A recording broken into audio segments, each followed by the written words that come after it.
Ouvert mardi à Lomé, les travaux de l'atelier organisé dans le cadre du projet WAVE visant à enrayer les maladies à virus du manioc ont pris fin ce mercredi 28 novembre avec l'élaboration d'un plan d'action national de lutte contre les maladies virales du manioc.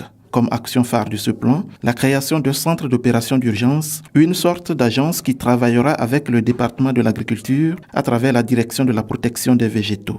La finalité de ce plan, c'est de créer, on appelle ça centre d'opération d'urgence. Voilà, un peu comme ça s'est passé dans le cadre de la grippe aviaire. Ce centre, c'est d'abord coordonner la riposte au cas où, avant et après. Par exemple, s'il y a déclenchement d'une maladie, par exemple de la strie brune du manioc, ce centre doit être en mesure de faire remonter l'information au niveau des décideurs politiques. Le manioc est devenu une spéculation d'exportation. Actuellement au Togo, c'est une culture très très importante, en tout cas en Afrique de l'Ouest. Acté par la signature d'un procès verbal, l'élaboration du document du plan fera l'objet d'un atelier national et régional de validation avant sa transmission au ministre de l'Agriculture. Dans la mise en œuvre de ce plan qui permettra de contrôler la propagation du virus du manioc, des actions seront menées également à l'endroit des partenaires. Ce plan est mis en place, nous allons relire et peaufiner. Et il va avoir la validation nationale.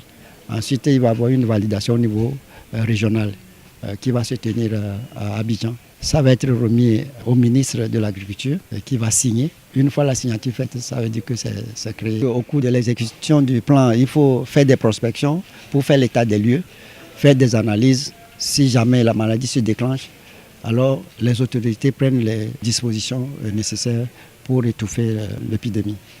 À ce jour, la production du manioc au Togo et en Afrique de l'Ouest est confrontée à plusieurs maladies virales. La maladie de la mosaïque africaine du manioc constitue par exemple dans la sous-région ouest africaine la première contrainte de la production du manioc, pouvant entraîner 40 à 70% de perte de rendement. L'élaboration de ce plan vient donc en point nommé dans le cadre du programme WAVE mené en Afrique de l'Ouest et du Centre avec pour objectif de mettre fin à ces maladies. Le programme ouest-africain d'épidémiologie virale est soutenu par des partenaires techniques et financiers, notamment la fondation Bill and Melinda Gates des USA et le département du Royaume-Uni pour le développement international.